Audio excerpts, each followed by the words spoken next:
பெருமழை கொட்டி தீர்த்த ராமநாதபுரம் மாவட்டத்தில் அவ்வளவு மழை நீரும் வீணாக கடலில் கலந்துவிட்டது. கோடையில் தண்ணீருக்காக தவிக்கும் ராமநாதபுரம் மக்களின் துயரத்தை போக்க மாவட்ட நிர்வாகம் செய்திருக்கும் மாஸ்டர் பிளான் என்ன? இந்த தொகுப்பில் பார்க்கலாம். கோடையில் காலி குடங்களுடன் தண்ணீருக்காக நீண்ட தூரம் மக்கள் நடப்பதும், வியர்வை வடிய சுனைகளில் நீருக்காக காத்திருப்பதும் ராமநாதபுரம் மாவட்டத்தின் அடையாளங்கள். நீராதாரத்தை அழிக்கும் சீமை கருவேல மரங்கள் ஒருபுறமும், கண்மாய் பாசனத்தை நம்பியிருந்த விளை நிலங்களுக்கான நீர்நிலைகளின் கவனிப்பின்மையுமே மாவட்டத்தின் இந்த சூழலுக்கு காரணமாக கூறப்படுகிறது. இந்த நிலையில் ராமநாதபுரம் மாவட்டம் ராமேஸ்வரத்தில் ஒரே நாளில் 43 சென்டிமீட்டர் மழை கொட்டி தீர்த்தது. மாவட்டம் முழுவதும் ஒரே நாளில் 183 சென்டிமீட்டர் மழை கொட்டி தீர்த்தது. இதனை பெருமேக வெடிப்பு என்கிறார்கள் வானிலை ஆய்வாளர்கள்.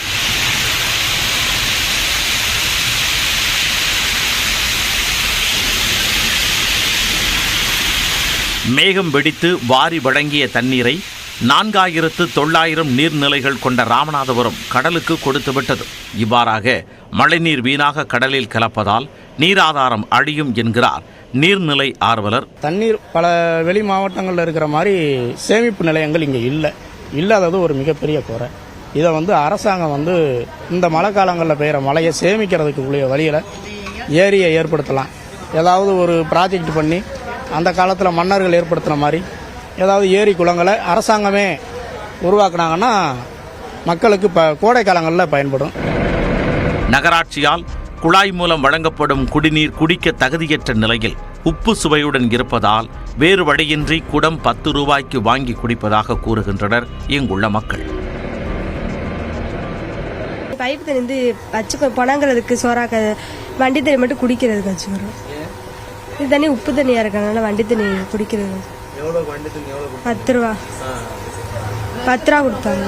குடிக்க இந்த ஃபில்டர் வாட்டர் தான் குடிச்சிட்டு இருக்கோம். ஒரு பானை 10 ரூபா. அதான் இங்கே இருக்கிற முக்கால்வாசி பேர் அதான் யூஸ் பண்ணிக்கிருக்கோம். மற்ற கார்பரேஷனில் வர தண்ணி அவ்வளோவா கடுத்து கிடக்கு, அவ்வளோ குடிக்க முடியல. அதனால தான் அந்த தண்ணி வாங்கி குடிக்க வேண்டியிருக்கு. வேற போர் போட்டு தோணாலும் கிணறு தோணாலும் தண்ணி இவ்வளோ நல்லா இல்லை.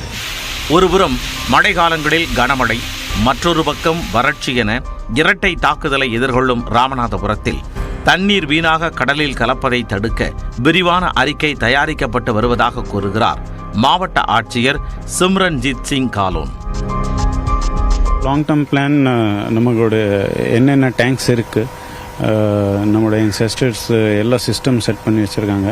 அதுவும் நம்ம தூர்வாரி எல்லாம் ரெடி நிலையில் இருக்கணும். Similarly urban development on board water இந்த சைடு போகும், எப்படி எங்கே வாட்டர் பாடிஸ் இருக்குது அவங்க அந்த டெவலப்மெண்ட்டில் இன்டெகிரேட் பண்ணுறதுக்கு அந்த மாதிரி விஷன் எடுத்துகிட்டு தான் நம்மளோட கவர்மெண்ட்டை ஒர்க் பண்ணாங்க. ஸோ டெஃபினட்டாக ஃப்யூச்சரில் வித் தோஸ் ப்ராஜெக்ட்ஸ் டெஃபினெட்லி நம்ம மேக்ஸிமம் அவ்வளோ சேவ் பண்ண முடியும். Water which can be reuse during summers அது பண்ணிடுறோம். மாவட்ட ஆட்சியர் சொல்லும் இந்த திட்டம் செயல்பாட்டுக்கு வந்தால் வருங்காலங்களில் மழைநீர் முழுவதுமாக சேமிக்கப்படும் என்று எதிர்பார்க்கப்படுகிறது. கவர்மெண்ட்டோட அனௌன்ஸ்மெண்ட் ஒரு 50 MI டேங்க்ஸ் இந்த வாட்டி நம்ம எடுத்திருக்கோம். சீரமாய் ப்ராப்பர் ரீஜனேஷன் பண்ணி தூர்வாரி. சிமிலர்லி MGNREGSல ஆல்சோ நிறைய ஒர்க்ஸ் எடுத்திருந்தோம். ஸோ அதில் ஒரு டேங்க் ஊர்நீர் எடுக்கும்போது இதெல்லாம் ப்ரொசீஜர்ஸ் ரிமூவ் பண்ணி தான் ஒர்க் பண்ணிகிட்ருக்கோம். சிமிலர்லி எங்கே ஏரியாவில் சப்போஸ் ஒரு ஃபாரஸ்டோட அதாவது பிளான்டேஷன் இருக்குது, அந்த ஏரியாவில் நம்ம WRD மூலமாக ஃபாரஸ்ட் டிபார்ட்மெண்ட்டு எவாலுவேஷன் வாங்கிட்டு அது ஆக்ஷன் பண்ணிகிட்ருக்கோம். ஸோ அதுதான் அந்த வகையில் ஆல்சோ நிறையா சீமா கருவேல் நம்ம எடுத்திருக்கோம். ராமநாதபுரத்தை அண்மையில் கொட்டிய வரலாறு காணாத பெருமழை பெரிதாக பாதிக்கவில்லை என்பது தற்காலிக ஆறுதல் என்ற போதிலும் தண்ணீருக்காக காக்க வைக்கும் சூழலியல் துயரம் தொடர்வதை அரசு அனுமதிக்க கூடாது என்ற கோரிக்கை எழுந்துள்ளது. நியூஸ் 18 தமிழ்நாடு தொலைக்காட்சி செய்திகளுக்காக ஒளிப்பதிவாளர் பிரபாகர் மற்றும் செய்தியாளர் வீரகுமரனுடன் மண்டல தலைமை செய்தியாளர் வெற்றி.